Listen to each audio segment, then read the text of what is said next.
Watch your QB draw!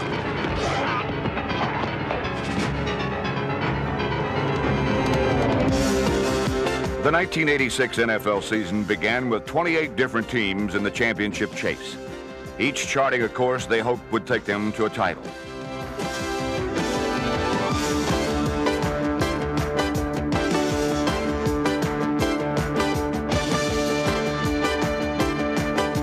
Sometimes a single voice was the call to glory. Let's go! Attack! Attack! Attack! Set alert! Set alert! Set alert! Set alert! 11! 11! That's okay! But all too often, championship dreams were given a rude awakening.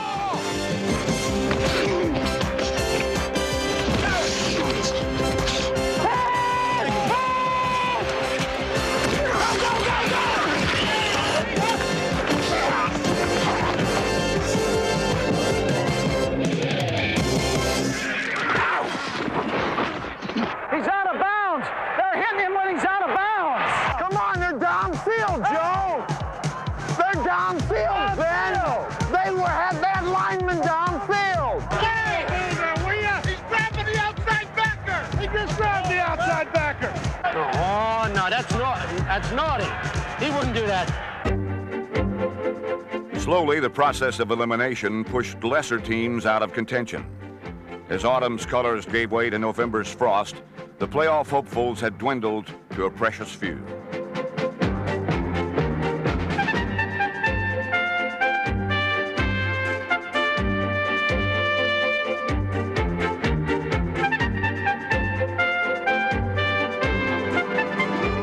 By season's end, only one team remained.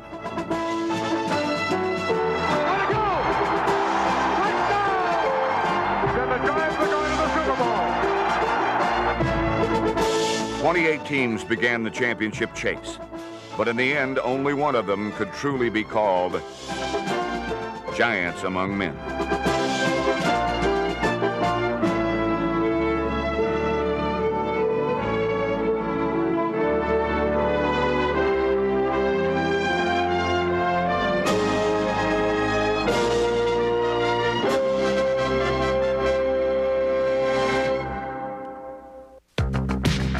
There is an old Chinese proverb that says even the longest of journeys begins with a single step.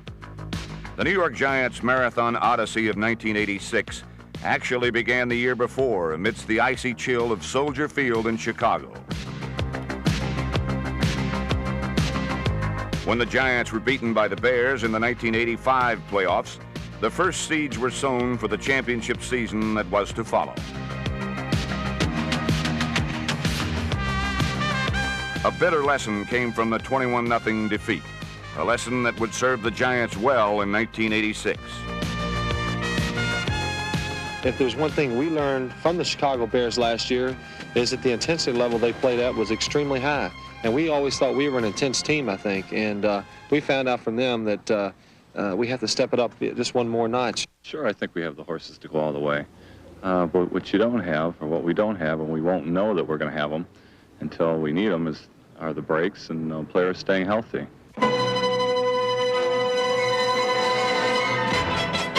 The Giants would begin to find the answers to their questions in the first game of the season. In Dallas, before a nationwide television audience, New York spotted the underdog Cowboys a 14-0 lead, then stormed back with a pair of touchdowns of their own.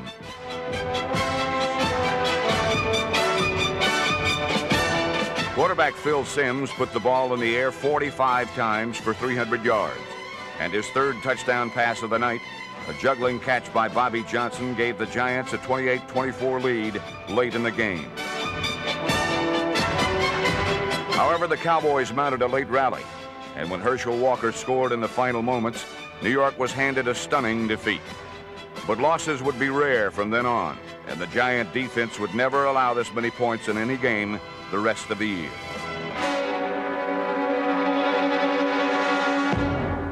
If any opponents could light up the scoreboard, it was the San Diego Chargers. Coming off an impressive 50-point explosion in their first game, quarterback Dan Fouts picked up where he left off, firing a first-half touchdown to running back Gary Anderson.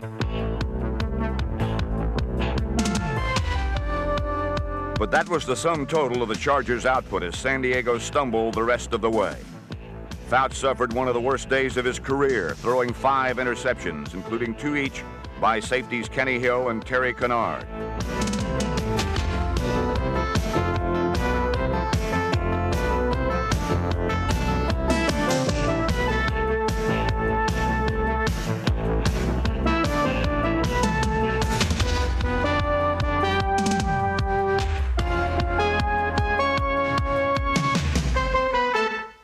Six Charger possessions in the second half ended in turnovers, while the Giants' attack was not only more productive, but more fun to watch.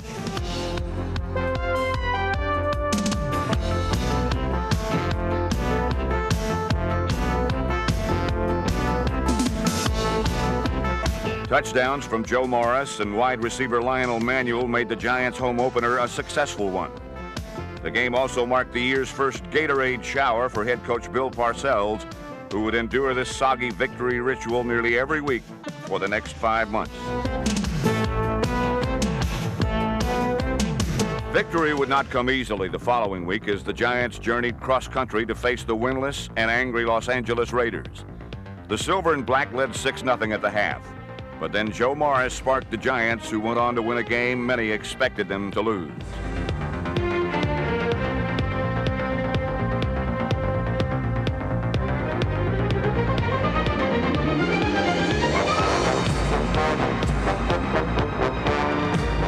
A solid passing performance from Phil Simms and a pair of touchdown catches from Lionel Manuel proved to be just enough offense as the Giants handed the Raiders their 3rd straight defeat. Simms is back. Simms at the 18, throws end zone. It is hit. Touchdown! Off one of the Raider defenders. Wow. New York surprised many skeptics with the victory, but then just as quickly confused their fans the following week against the New Orleans Saints.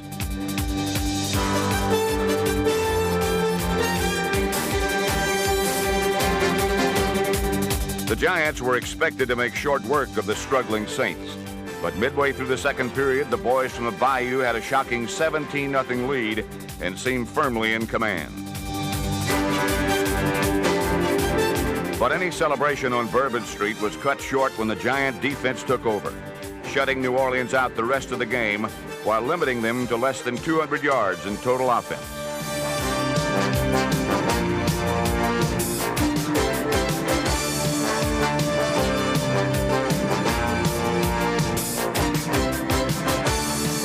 Once again, Phil Simms was forced to pass more than 40 times to spark the team. Zeke Mowatt's 4th quarter score put the Giants ahead for good, making this rally New York's biggest comeback effort in 16 years. Also providing offense was number 89, Mark Bavaro, who in only his 2nd season rapidly developed into the best tight end in the NFL. In his college days, Bavaro was a member of Notre Dame's Fighting Irish. Now Mark was known as Rambo to his fans. But that's not only because he resembled Sylvester Stallone. Bavaro was a singular destructive force, and like the fictional John Rambo, it often took a whole army of men to contain him.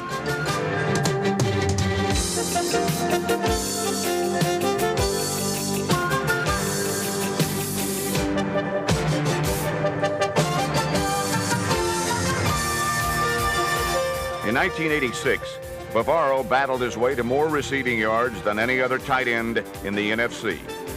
He's physically tough.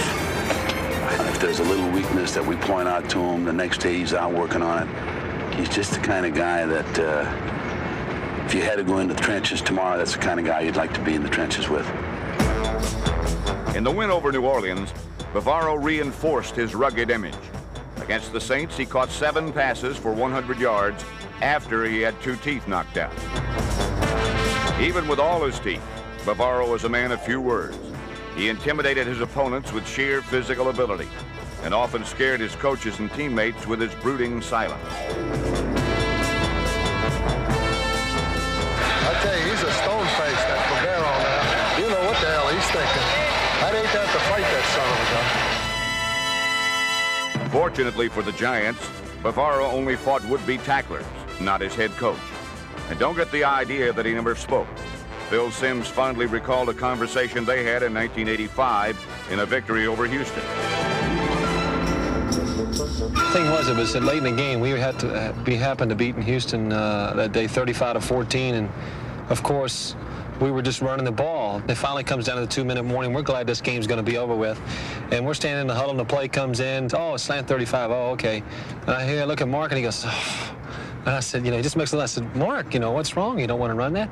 He goes, I want to run it to the other side. And I said, well, what difference does it make? I want to hit him one more time. So there's somebody over there he must have had this thing going with, and he wanted to hit this guy just one more time before the game was over, and I guess leave this guy with impression that night before we went home. Bavaro looked like Stallone, played like Rambo, and became big box office in the Big Apple. But Bavaro was not New York's only star. He shared marquee space with a talented defensive corps that put on a punishing performance in St. Louis.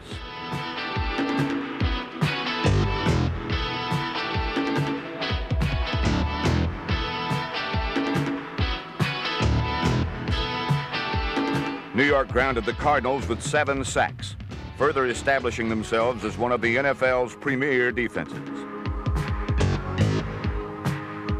I would say right now the New York Giant defense is probably the best in pro football, just simply because they have 4 linebackers in the 250-pound category, and they're almost an immovable force up there. Number 56, Lawrence Taylor, continued to be New York's most dominant force. But blockers could not simply stop Taylor and expect to be successful. Now there was another threatening presence. Third-year outside linebacker Carl Banks, number 58.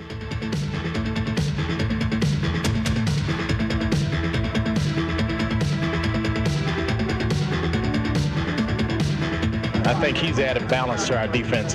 Whereas before we had a lot of dominant ball players predominantly on our right side, Carl has balanced that up, and it's made us a more effective defense overall.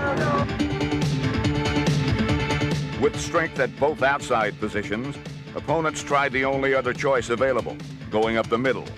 But that proved to be no choice at all against a swarming unit that was still young and growing. We have a lot of fairly young people, other than maybe Harry Carson and George Martin. Most of our guys are relatively young and ought to be getting better. They haven't peaked out yet by any means, and so I think that's a big asset. The Giants' defense of 1986 had a rich heritage and were part of a proud tradition. For it was the New York defenses of the 1950s that truly set the standards for the way defensive football is played today. It is the most tribal and universal of football fan rituals. Many NFL historians believe that this battle cry was first chanted in the mid-50s, originating from the rafters of New York's Yankee Stadium.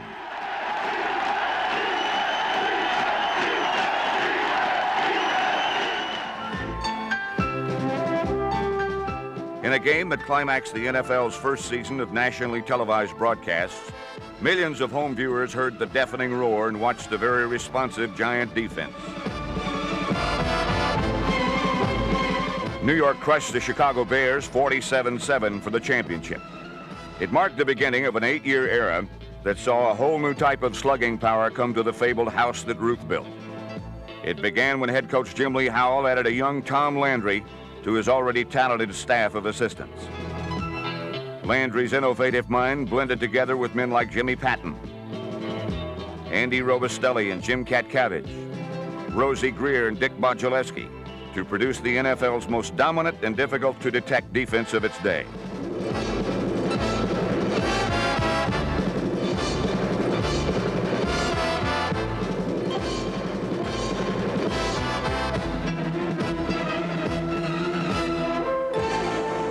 They were the first defensive team that all of a sudden started putting the good athletes over on defense.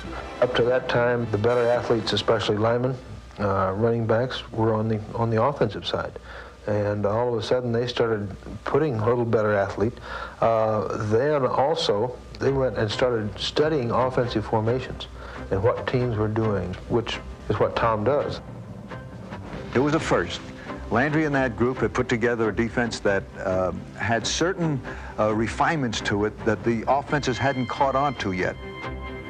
One of those refinements was the creation of the 4-3 defense, designed to take advantage of the instinctive skills of middle linebacker Sam Huff.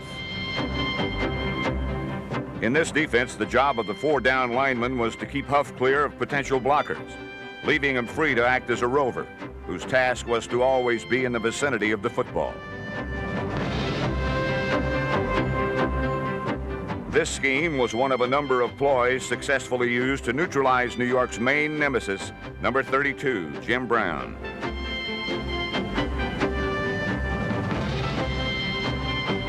Sam was basically the quarterback of that defense, and he had the flair to understand that he was in New York, so he became an instant celebrity by attaching himself to my legs quite often.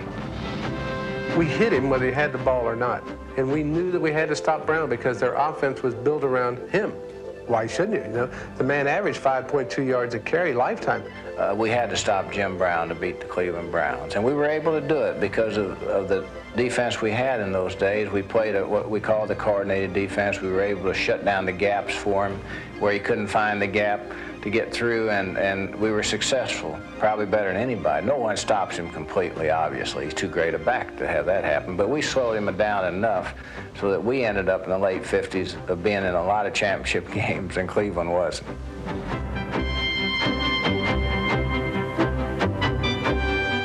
In addition to capably handling their rivals from Cleveland, the defense also became highly proficient at putting points on the board. This game day opportunism endeared the defense to the fans. Along with public praise and adulation, media attention was, for the first time, devoted to a defense. The Giant defenders, teammates of mine, were not portrayed as mindless brutes, but rather as a group of friendly, thoughtful, and articulate men. This high-gloss treatment, however, did not wear well with all the members on our squad. There was a lot of animosity, a lot of jealousy between the offensive unit and the defensive unit, because the defense really came into prominence for the first time, I guess, in the history of pro football. In those days, they didn't even introduce the defensive ball players. It was only the offensive ball players that were introduced before the game. And it was always, you know, ladies and gentlemen, number 16 from Southern California, Frank Gifford. In those days, when Sam Huff was maybe making 8,000 or 9,000 and fighting Wellington Mara to make it 10, I might have been making 18 or 20. That didn't sit too well with the likes of a Sam Huff. There was a little animosity about that because we were doing, on defense, we were doing an awful lot of playing, and we were holding teams, you know, to 6 points and to 3 points. And we went 3 games, I remember, and never scored a touchdown offensively, and we won 2 of them. At one period, you know, when we'd come off the field, Sam might say, see if you can hold them, and we'll try and score on defense the next time around. Despite the presence of any ill will, those who played with and against this unit all agreed they were pioneers in the effort to bring teamwork and intellect to defense. The most intelligent defensive club in football, the New York Giants. Every man knew his position, knew what he's supposed to do, knew where he's supposed to help out. They played together probably as well as any team I've ever coached. They had just a sense of feel, you know, between each other. It was a good football team. It was good talent, but it wasn't really any better than some of the teams in those days. But their ability to play together and believe in each other, the way they believed in each other, was tremendous. In 1960, Tom Landry moved on to coach the expansion Dallas Cowboys. But the men he left behind went on to play in 3 more NFL championships. Although the Giants came up short in each of them, the defense performed bravely, particularly in the bitter struggles against Green Bay in 1962 and Chicago in 1963.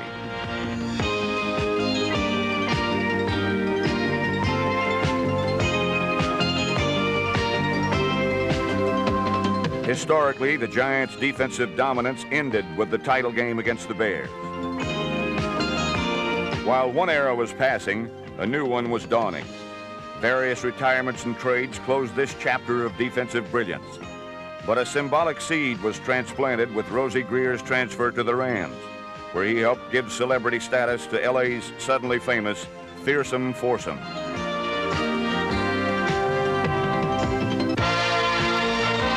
It was the start of a colorful age in professional football where dominant defenses no longer lacked adulation and recognition.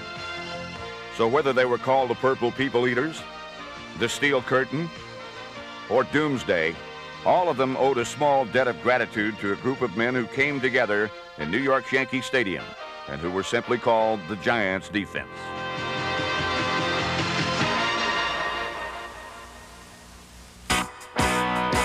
The 1986 version of the Giants defense stood tall in a Week 6 meeting with the Eagles. Linebacker Lawrence Taylor led the way with 7 solo tackles and 4 quarterback sacks.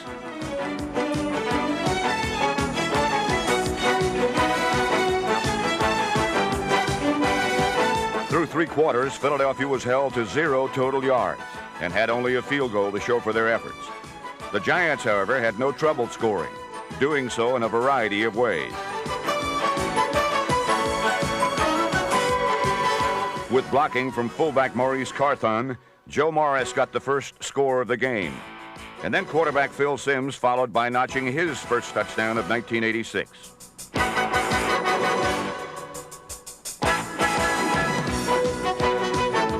In the third period, the Giants called on an unexpected volunteer, capping a rousing play that innocently began as a field goal attempt. Snap, spot. Go, they're going to throw the ball. They're going to get a touchdown if he holds it. Touchdown! Harry Carson. Go to Harry Carson. That's got to be icing on the cake. It was the first touchdown reception of linebacker Carson's 11-year career. And then New York closed out the scoring as young Lee Roussan, number 22, scored his first NFL touchdown. The Giants easily rolled to their 5th straight and most convincing win, but would have a much tougher time the following week.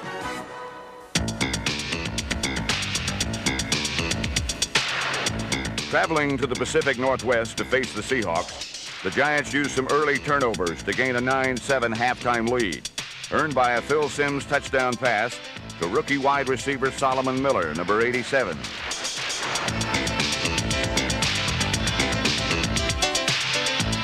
But 7 Seattle sacks and 4 interceptions, along with a pair of Seahawk touchdowns, proved too much to overcome, as New York lost its second game of the season. It marked the last time any opponent's fans could cheer victoriously in 1986. The Giants would not lose another game. Victory was absolutely vital in a Week 8 meeting with the first-place Redskins. A Monday night crowd was keeping one eye on the field watching the Giants and another on their portable TVs looking at the Mets.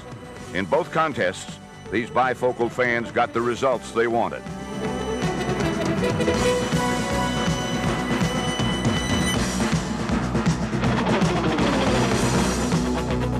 Joe Morris rushed for 181 yards to help the Giants gain an early lead against Washington.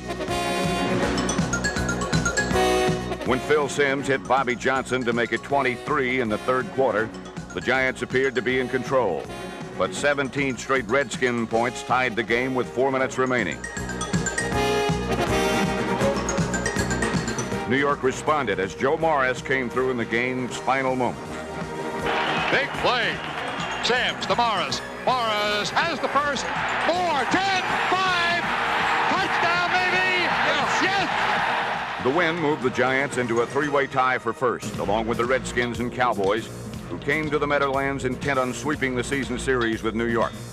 Dallas instead saw their quarterback swept under the rug on 6 Giant sacks.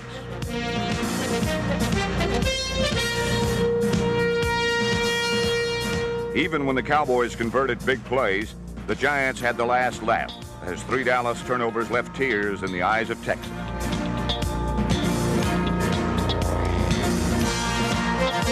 Although the Cowboys outgained their hosts by nearly 200 yards in total offense, New York made the key plays in critical moments to preserve the win. For the second straight week, the offensive hero was running back Joe Morris, who rushed for over 180 yards and 2 touchdowns.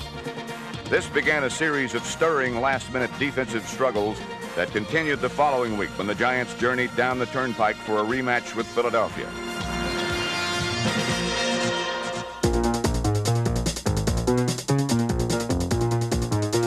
This second meeting of the season with the Eagles was far more competitive than the first, but the Giants were clearly in command from the outset. A dash of passing offense blended well with a heavy portion of Joe Morris running, who gained over 100 yards and scored 2 touchdowns. However, Joe's duties proved to be a bit more hazardous than he might have expected.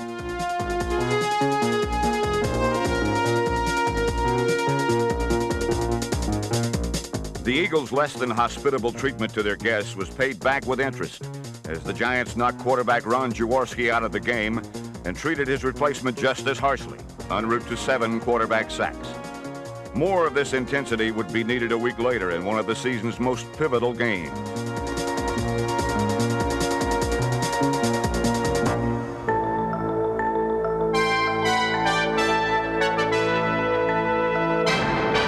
The bitter chill of a Minnesota winter wrapped its halo around the frozen Metrodome, while indoors the Giants' defense put the Viking attack on ice. In a low-scoring first half, New York's swarming defenders held the opposition to only 6 points.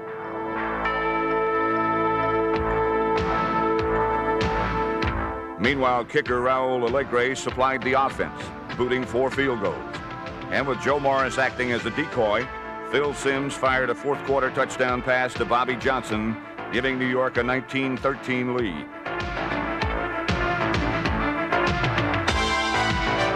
But the Vikings rallied when backup quarterback Wade Wilson found Anthony Carter for what appeared to be the winning score.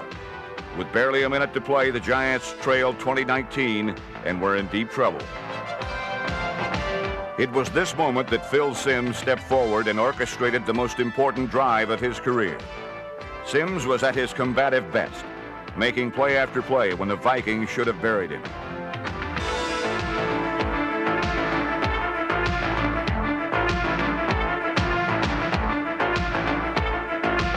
Finally came the critical moment upon which the Giants' season turned.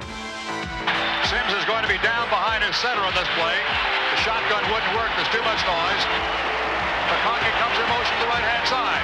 Simms drops back to the 40. Simms throws. Complete him, he's in. What a catch by Johnson.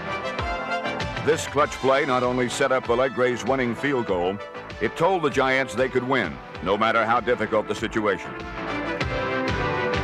The thrilling victory also proved to be a vindication of sorts for Simms, who now heard cheers instead of the jeers that had haunted him from the very first day he became a Giant.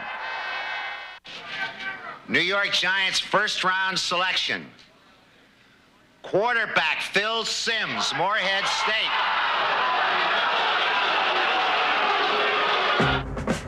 Life as a Giant had never come easy for Simms.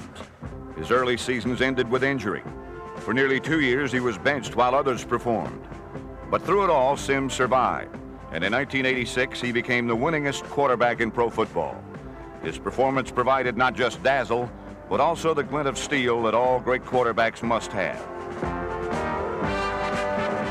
Here's a guy who's had a fight through adversity probably as much or more than anybody else, with a press that has been on him and the fans have been on him. But he had to fight through it by himself, and I think that he willed himself into being an outstanding performer. The trials of the past had served to toughen Simms. As he was leading the Giants to a world championship, it became clearly apparent that there were few NFL players who operated better under pressure.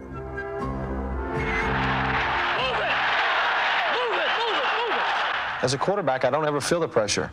Big games, every game is the same. Every situation feels the same. You just do what you've been taught to do, almost like a robot, in a way. You just go out there and do it because you've done it hundreds of times in practice. 3rd and 12. The ball is on the 16.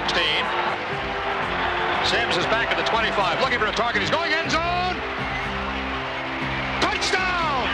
What a catch by Phil 𝐀𝐫𝐭𝐒𝐜𝐢𝐞𝐳𝐜𝐞𝐖𝐞𝐞𝐤𝐥𝐲. the back corner, double team. The leader of this ball club, Phil Simms, came back and says, you can do it. Here's the pass. He throws a beauty. There was a time where I felt the offense didn't have a leader. There were just a bunch of guys up there playing and trying to not lose a game. And they didn't have one person to really tie them all together and to lead them anywhere. Phil has really taken on that responsibility, and he has done a very good job. Always feisty, Simms now used his aggressiveness to his benefit rather than his detriment. He had neither the NFL's best arm nor the quickest legs, but he had learned how to win and how to lead. I would rather have no other quarterback behind the center than Phil Simms, especially in those tight situations. The guy's proven over and over again he can get the job done. And on offense, we have a lot of faith in him. Simms became New York's leader on offense, while veteran George Martin provided leadership and inspiration on defense. Throughout his 12-year career, Martin, number 75, had scored more touchdowns than any defensive lineman in NFL history. Not bad for an 11th-round pick in the 1975 college draft.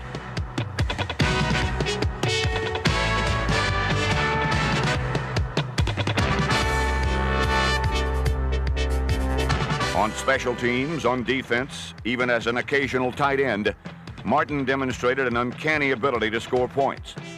Whenever opportunity knocked, George Martin always seemed to be in the right place at the right time. In 1986, injuries to other linemen forced this pass-rushing specialist into becoming a full-time starter, a challenge he met with enthusiasm. It's always served as a motivational tactic for me to go out and try to keep up with the younger guys, but also I've been endowed with an awful lot of pride, and I will not settle for anything less than my best. He's a tremendous example for young players, and he inspires me. He can inspire greatness in other people just by his behavior, so he's terrific. I hope he plays 5 more years. The team's elder statesman did more than inspire and motivate. Against the Giants' eventual Super Bowl opponents, the Martin magic emerged again as George made one of the biggest plays of the season. Motion toward the middle by Vance Johnson. Elway is looking for a target, goes out to the right side, intercepted. George Martin, 30, 45. At the 45, Elway takes him and breaks the tackle. 40, 35, 30 for Martin. The 20, Martin to the 10. He's in. What a run by George Martin. Martin's 78-yard marathon was the only touchdown New York would score. But the defense made it stand up by keeping Denver out of the end zone for much of the game.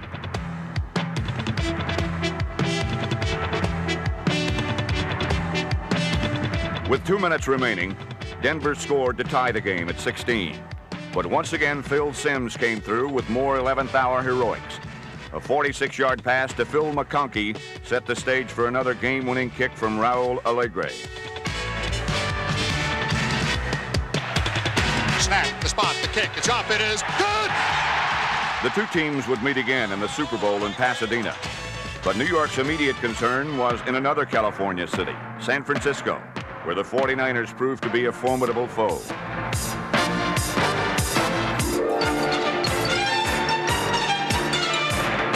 San Francisco jumped out to a 17-0 halftime lead. But then Mark Bavaro's crunching catch and carry completely changed the tempo of the game.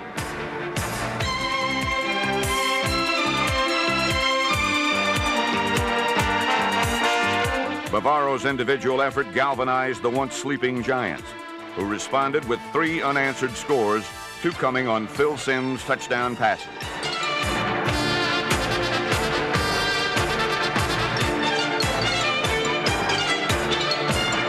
With Simms throwing for a season-high 388 yards and the defense shutting out San Francisco in the second half, the Giants achieved the kind of comeback victory that championship seasons are made of. Ahead lay the Redskins in hostile RFK Stadium. To the winner would go first place in the NFC East and the inside track to the division title. The game was close in the beginning, but then the Giants broke it open on the strength of Simms' scores to Bobby Johnson, Mark Bavaro, and Phil McConkey, giving New York more than enough points for a victory.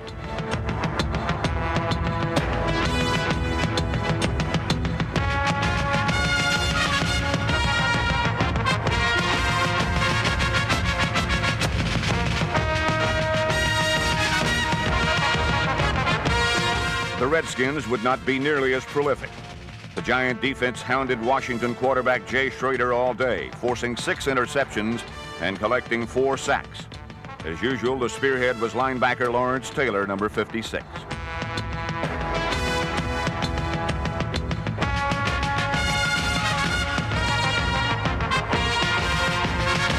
Taylor's heroics helped put the Giants within one game of clinching the division crown.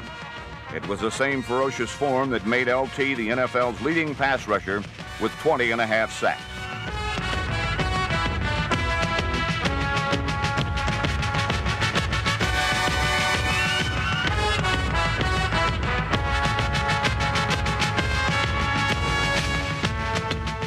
He is, without question, the most dominating player that we've seen on defense.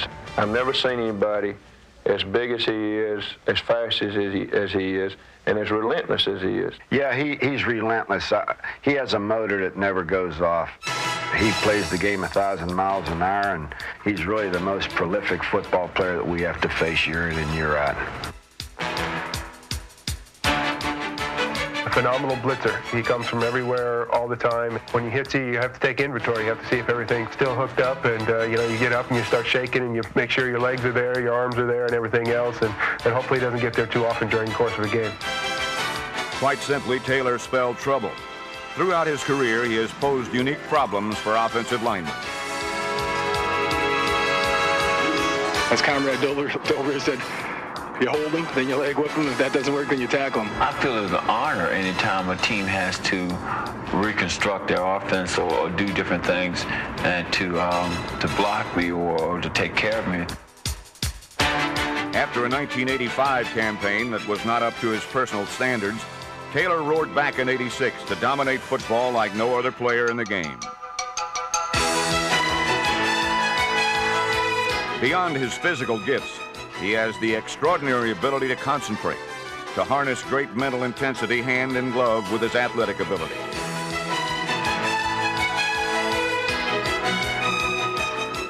I know Lawrence Taylor very well. He's a catalyst. He can provide a lot of things to a team. He told me before the season what he was going to do. So I really didn't make any prediction. I knew what he was going to do because he told me. Taylor proved to be as much a prophet as a predator, and he achieved all his personal goals while his team earned a championship.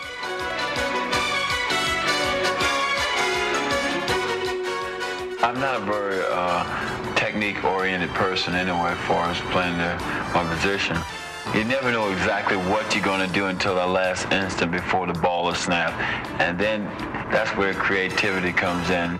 I tell you, I can go in and run some stunts that they never even heard of, but if it works, I keep running it.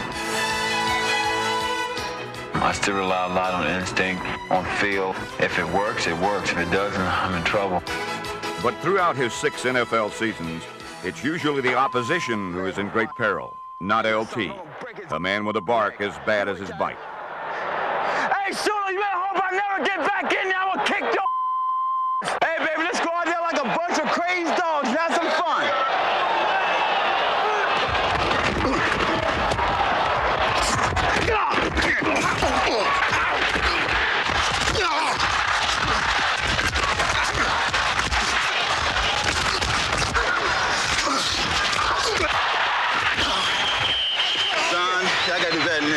The more threatened he feels, the more competitive he becomes. He thinks that he can will anything to happen on the field.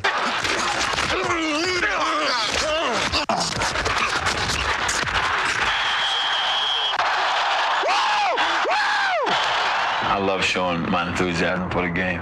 When I first came here to the Giants, there's one thing they did not have here was enthusiasm for, big plays. And I do believe every time somebody scores a touchdown on defense, if I'm close to him, I'm going to jump on and, try to wring his neck. Taylor's amazing achievements were equally worth celebrating. 17 years before, Alan Page of the Minnesota Vikings became the first defensive player ever to be named league MVP.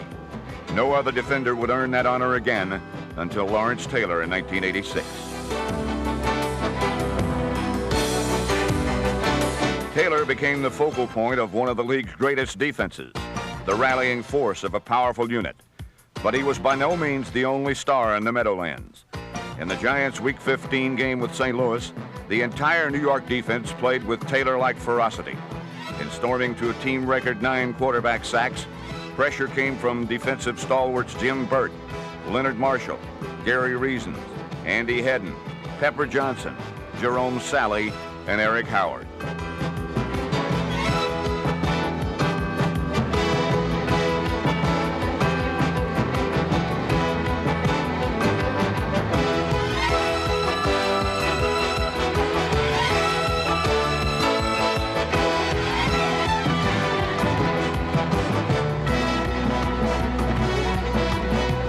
The Giants also got 179 rushing yards and 3 touchdowns from Joe Morris and became division champions for the first time in 23 years. The only prize unclaimed was home field advantage for the playoffs, a prize plucked by the Giants in the final game of the regular season.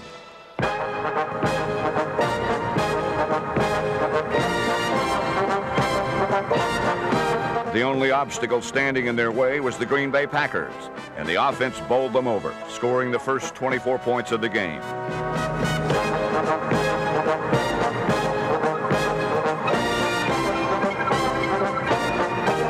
The first touchdown came on a Sims to Mark Bavaro pass, a combination that would strike again in the second half. On this day, Bavaro became the first tight end in Giants history to gain 1,000 yards receiving. Sims fired a third touchdown to 𝐀𝐫𝐭𝐒𝐜𝐢𝐞𝐧𝐜𝐞𝐖𝐞𝐞𝐤𝐥𝐲, all part of the biggest point explosion by a Giants team since 1972. The most satisfying play came from special teamer Tom Flynn. Only a few months before, Flynn had been unceremoniously cut by the Packers. In a moment of delicious irony, Flynn, number 28, exacted a sweet measure of revenge.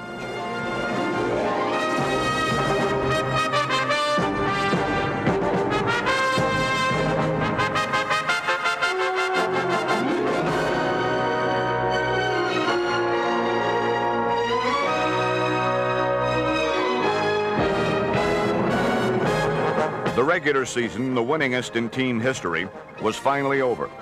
Ahead lay the playoffs with home field advantage throughout. This team had long been bridesmaids, but they would not suffer that fate this time. The New York Giants were about to take their final steps toward a world championship.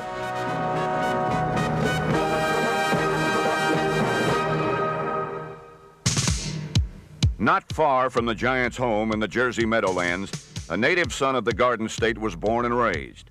He grew up to become their head coach, and in 4 years, Bill Parcells molded the Giants into his kind of team.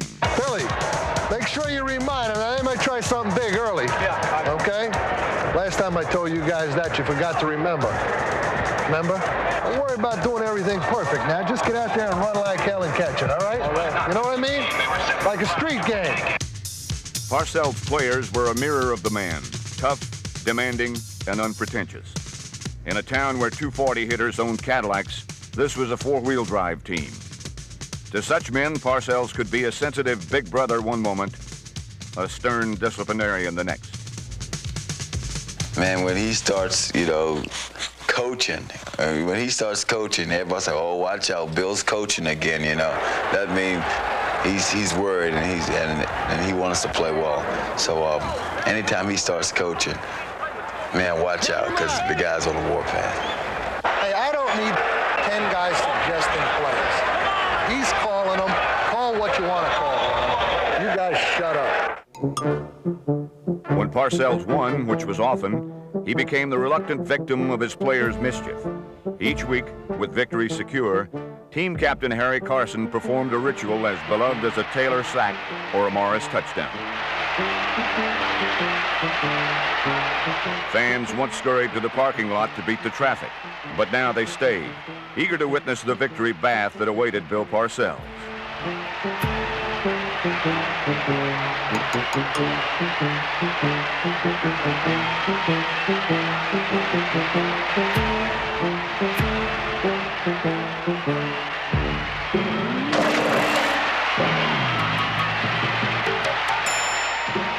It was a symbolic act for a team that hoped to wash away the memories of every ghost who ever dressed in Giant colors. 1963 marked the last time the Giants played in the championship. Thoughts of Y.A. Tittle, Frank Gifford, and head coach Allie Sherman still lingered.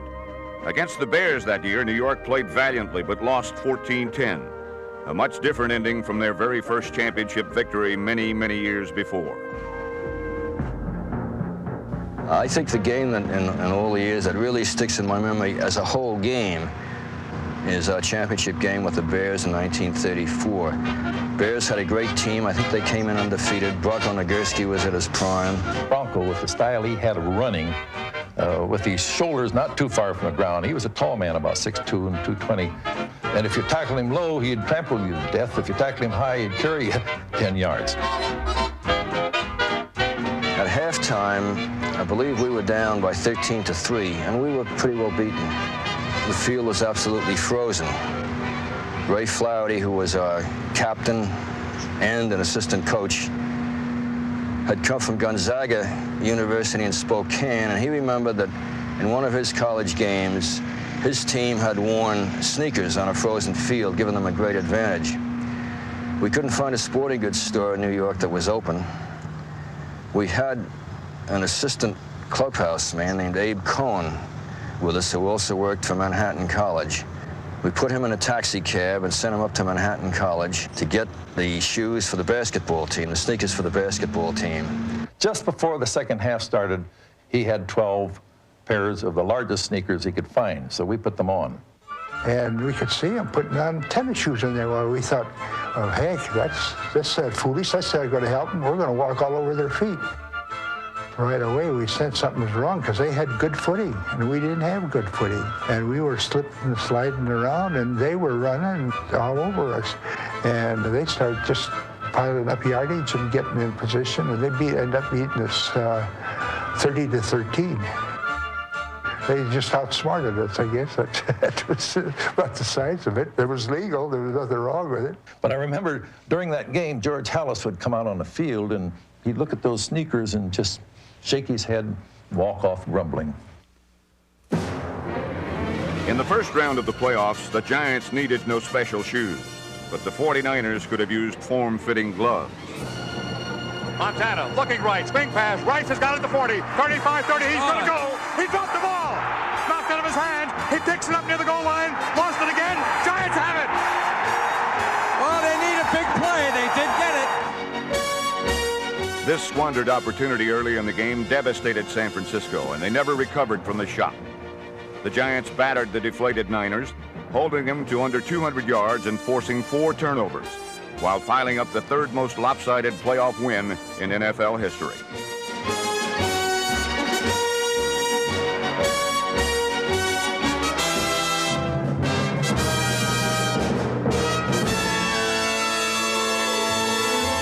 New York knocked quarterback Joe Montana out of the game and made life miserable for backup Jeff Kent. The Niners, boasting the NFC's #1 offense, were simply overmatched.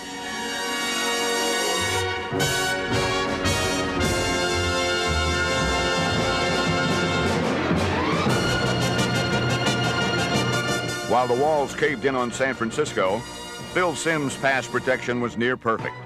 Behind the blocking of Benson, Ard, Oates, Godfrey, and Nelson, the Giant quarterback had all the time he needed to pick the 49ers apart.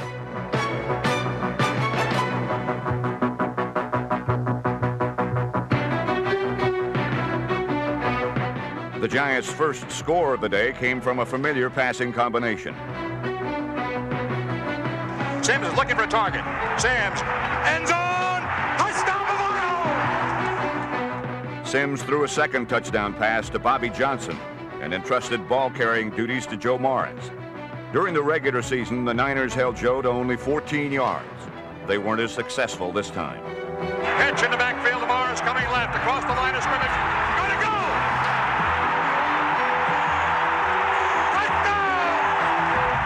go! Morris had over 100 yards rushing well before halftime, and New York inflicted further damage when a field goal attempt suddenly transformed into a trick play engineered by holder Jeff Rutledge.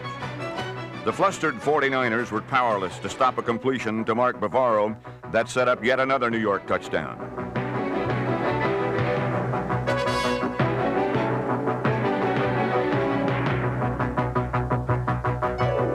Phil Simms made history by becoming the first Giant quarterback to throw for 4 touchdowns in a playoff game. And even the defense contributed to the avalanche of points. Montana inside the 10, throws wildly. Intercepted! There goes Taylor down to the 20. 10,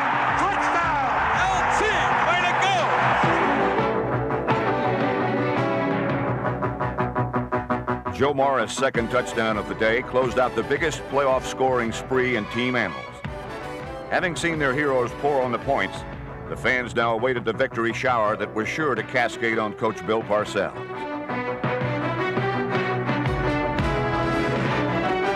The Niners were finished. Ahead lay the conference championship and a familiar and dangerous foe.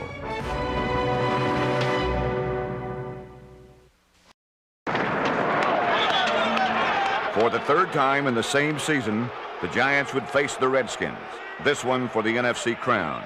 It was showtime. Showtime! Showtime, baby!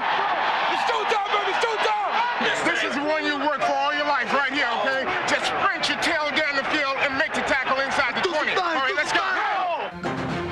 New York was as overwhelming as the Meadowlands wind, storming to a 17-0 halftime lead. Come on, Phil. Keep it down. Keep it down. Takes the handoff to Rousseau. Sims looking end zone. He's going to run. Lobs it. Complete touchdown. Lionel Manuel.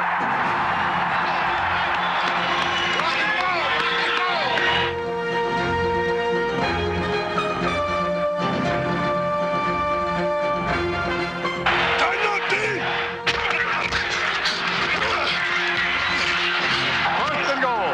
All the heavyweights. Morris gets the call. Morris is in.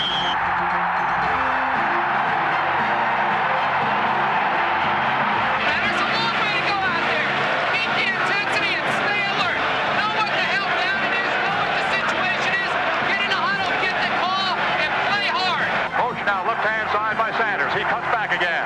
Deep drop by Schrader. Schrader long way down for Clark. He dropped the ball. Washington's opportunities were few and vanished quickly. Neither their quarterback or their coach could stop the inexorable Giant assault that would send them down to defeat.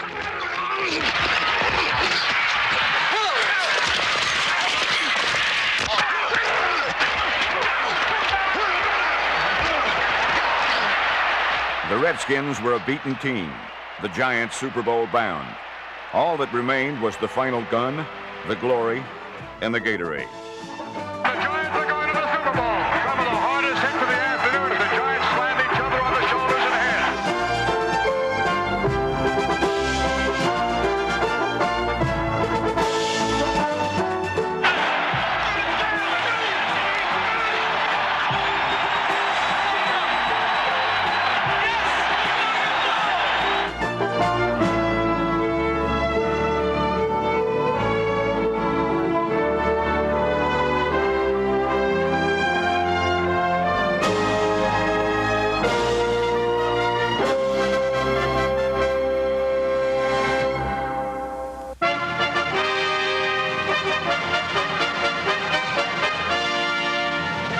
The Denver Broncos came to Super Bowl 21 hoping they would win. The New York Giants came knowing they would.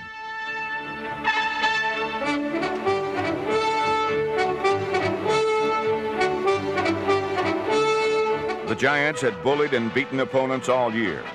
After dominating the regular season and playoffs, nothing would stop Bill Parcells' team on Super Sunday.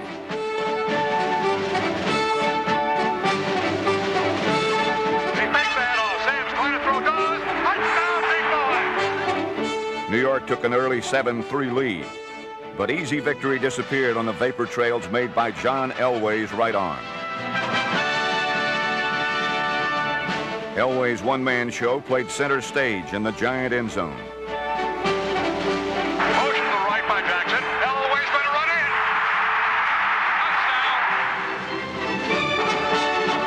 in. Denver reclaimed a 10-7 lead. But the Bronco fans saw the silver lining in this Super Bowl disappear when the Giant defense began to pound on their golden boy. He's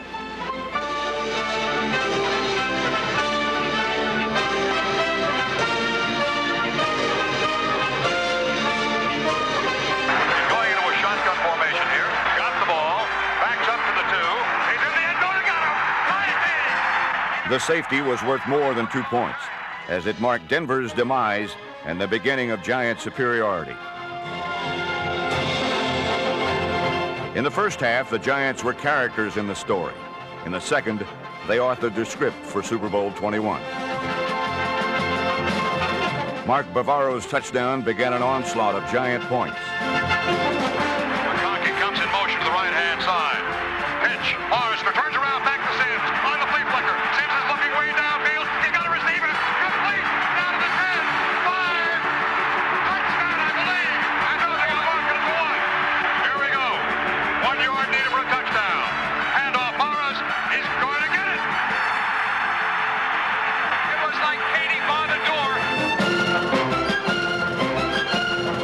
In a dazzling performance that made history, game MVP Phil Simms picked Denver apart.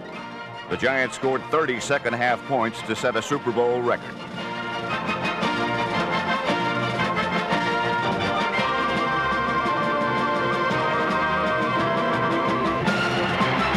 Phil McConkey's touchdown was not the official end of Super Bowl 21, but the official start of the victory celebration and the coronation of the New York Giants as champions of the world.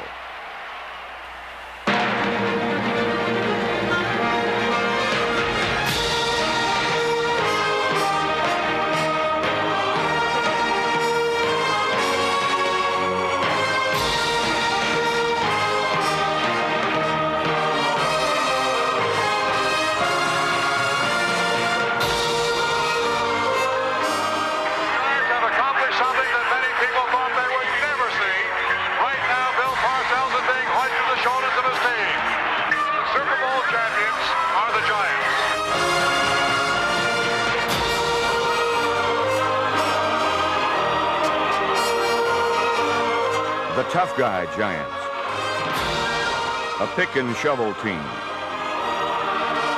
blue-collar champions, boys at heart, but giants among men.